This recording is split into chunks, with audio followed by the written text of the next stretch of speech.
ఓడిపోతా అని మధ్య తప్పింది రేవంత్ రెడ్డి.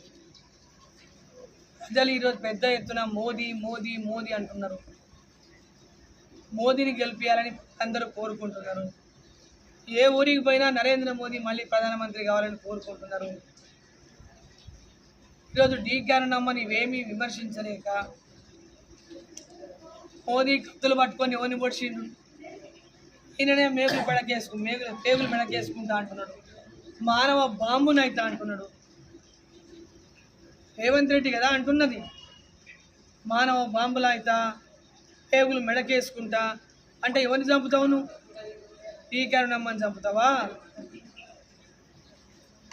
ఎవరిని చంపుతావు?